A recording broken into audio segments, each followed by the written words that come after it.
आता अकोले विधानसभा मतदारसंघासाठी आज शिवस्वराज्य यात्रेची सभा झाली। प्रचंड प्रतिसाद आपण सगळ्यांनी डोळ्याने पाहिला।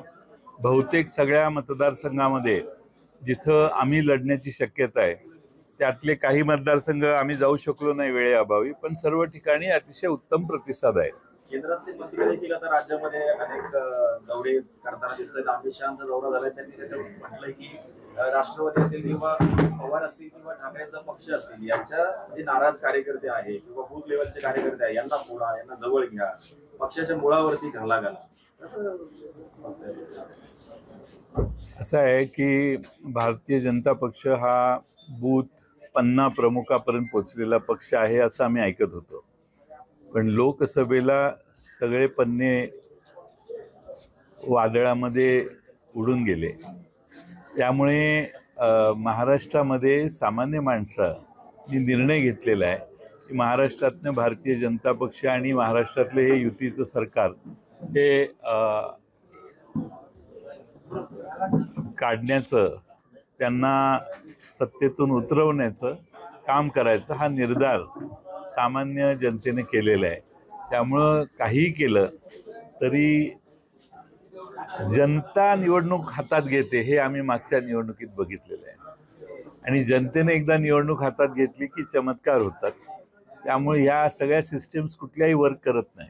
त्यामुळे कुठेतरी त्यांनी देखील निर्धार केलेला दिसतोय। अमित शहाने असं म्हटलंय की पश्चिम महाराष्ट्र असेल, उत्तर महाराष्ट्र किंवा संपूर्ण महाराष्ट्रातल्या जागा आहे, पश्चिम महाराष्ट्रातल्या 50 जागा किमान आपल्याला निवडून आणायच्या आहेत, त्याची इच्छा पूर्ण होईल असेल। किती म्हणजे 50 जागा, 58 पैकी 50 जागा निवडून 4 कुठल्या सोडल्या हे जाहीर करावं अशी माझी त्यांना नम्र विनंती आहे। त्यात माझी सीट सोडली आहे का जरा विचारून घ्या त्यांना। प्रत्येक महिलेला ते 1,500 रुपये येत आहे। मात्र दुसरीकडे आपण परिस्थिती पाहिली तर महाराष्ट्राच्या ग्रामीण भागात लोड शेडिंगचा प्रकार पुन्हा एकदा सुरू झाला। काय वाटतं, हा मुद्दा तुम्ही लावून धरा त्याच्या निवडणुकीमध्ये? महाराष्ट्रात लोड शेडिंग चालू आहे। महाराष्ट्रामध्ये विजेच्या संदर्भात प्रचंड हेळसाळ या सरकारनं केलेली आहे, आणि घोषणा मोठ्या सोलर एनर्जी देतो, या देतो, त्या देतो। आजच्या वीज देण्याची नौबत सरकारवर पुन्हा यायला लागलेली आहे। सरकारचं हे फेल्युअर आहे। सरकारने इन्फ्रास्ट्रक्चरमध्ये लक्ष दिलं असतं तर ही परिस्थिती आली नसती, पण आता पुन्हा लोड शेडिंगला महाराष्ट्राला तोंड द्यायला सुरुवात झालेली असं दिसतंय। छत्रपती संभाजीनगरमध्ये आज तिसऱ्या आघाडीची पहिली सभा होती। काय वाटतंय, महायुती आणि महाविकास आघाडीचं टेन्शन वाढलं?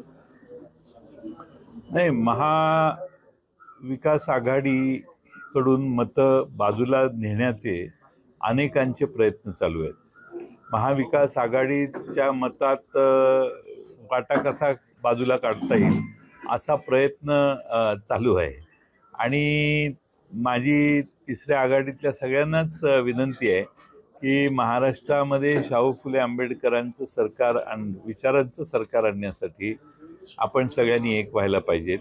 महाराष्ट्रामध्ये सामान्य जनतेचा निर्धार पक्का आहे की महायुतीचं सरकार बाहेर काढायचं सत्तेतून, आणि त्यामुळं पक्ष मतं फुटतील किंवा मतांचं डायव्हर्शन होईल अशा कोणत्याही गोष्टीला महाराष्ट्रातली जनता थारा देत नाही, हे मागच्या लोकसभेला आपण पाहिलेलं आहे। राजकोट येथील छत्रपती महाराजांचा पुतळा कोसळला, त्यावर समिती नेमली। त्यांनी आज आपला अहवाल सार्वजनिक बांधकाम विभागाला दिला की त्या पुतळ्याचं डिझाईन योग्य नव्हतं, त्याचं वेल्डिंग योग्य प्रकारे झालं नव्हतं, आणि पुतळा उभारल्यानंतर त्याचं देखभाल योग्य केली नाही असा ठपका एक प्रकार त्या अहवालात ठेवण्यात आला। कसं पाहता तुम्ही या सगळ्या गोष्टी? अतिशय गंभीर ही घटना होती। छत्रपती शिवाजी महाराजांचा पुतळा उभारताना अक्षम्य चुका करण्यात आल्या, त्यात भ्रष्टाचार झाला। जी किंमत मोजण्यात आली त्यापेक्षा कितीतरी कमी किंमत ही पुढं पास ऑन करण्यात आली, आणि फार मोठ्या प्रमाणात याच्यात गैरकारभार झालेला आहे, आणि त्यामुळे छत्रपती शिवाजी महाराजांच्या पुतळ्यात देखील यांनी पैसे खायला सोडलं नाही, मग बाकीच्यांचं काय घेऊन बसलाय।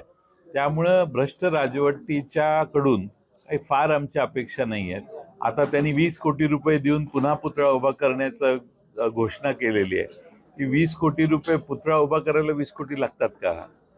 काहीतरी कॉमन सेन्स वापरला पाहिजे। पण मोठ्या घोषणा करणे, मोठ्या रकमा घोषित करणे आणि पुन्हा त्याच्यात मनमानी करणे हे प्रकार सतत प्रत्येक प्रकल्पाबाबतीत यांच्या दिसतात.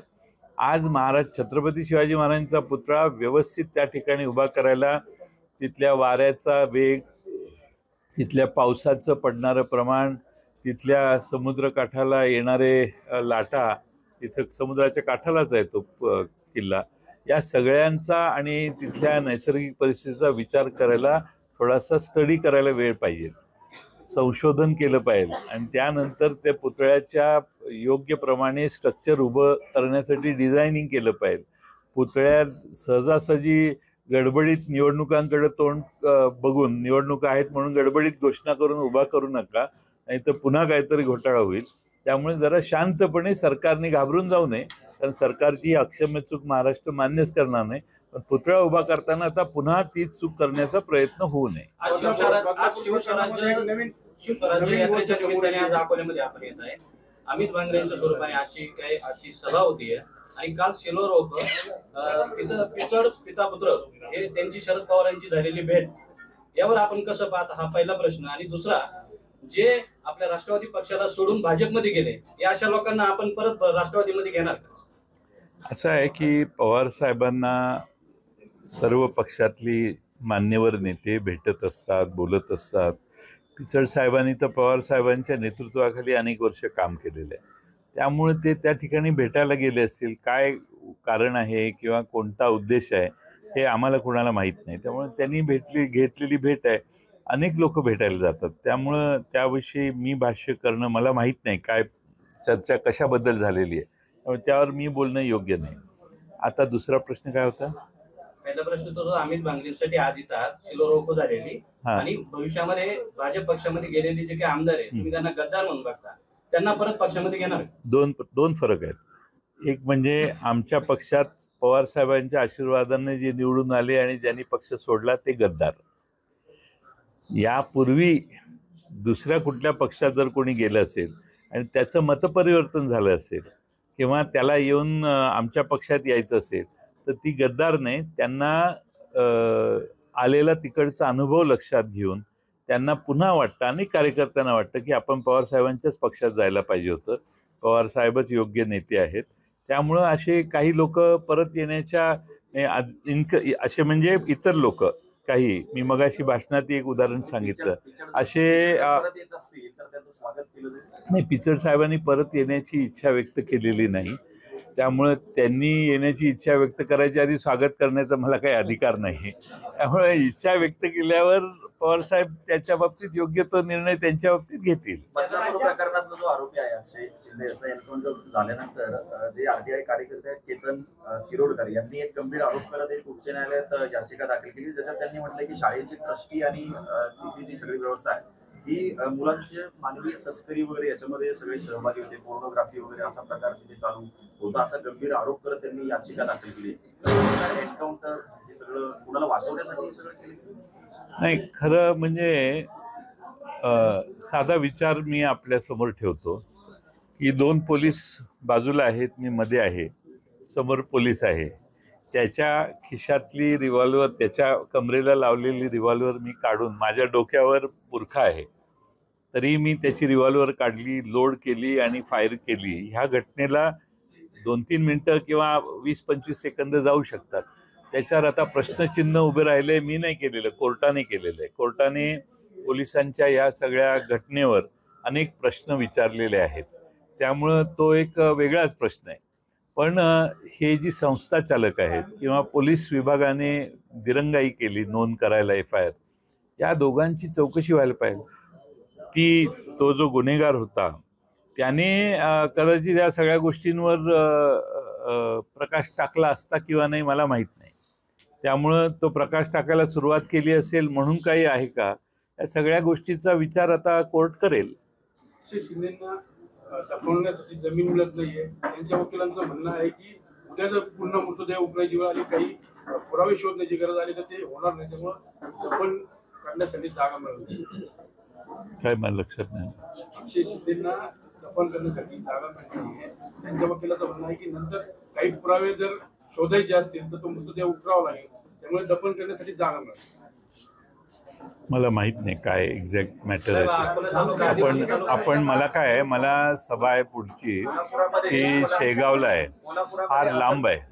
त्यामुळे तुमची जर परवानगी मिळाली मला तर मी मार्गस्थ होतो.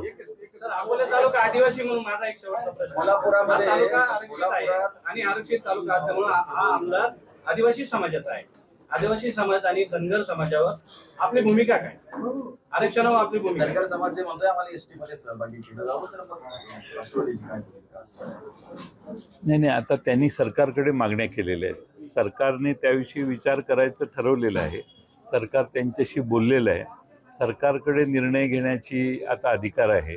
सरकारने निर्णय घ्यावा. आम्ही या सगळ्या आरक्षणाच्या बाबतीत सरकारने काहीतरी, आता सरकार त्यांच्याशी बोलले, मराठा समाजाशी बोलले, त्या दोघांशी बोलून त्यांनी काय निर्णय घेतलेले आहेत काय नाही, या सगळ्यांच्या गोष्टींच्या विषयी सरकारने निर्णय घ्यावा. हसन मुश्रीफांनी जेलमध्ये गेल्यानंतर असं म्हटलं होतं की माझ्या बायकोच्या अश्रूची किंमत भाजपला मोजावी लागेल. काल जेव्हा कोल्हापुरात अमित शहा त्यांना भेटायला गेले, मग त्यांची किंमत मोजली आणि त्यांचं समाधान झालं असं वाटतं. आता त्यांच्यासोबत काय तुम्हाला हा विरोधाभास लक्षात येतो हेच मला समाधान आहे. एबीपी माझा, उघडा डोळे बघा नीट.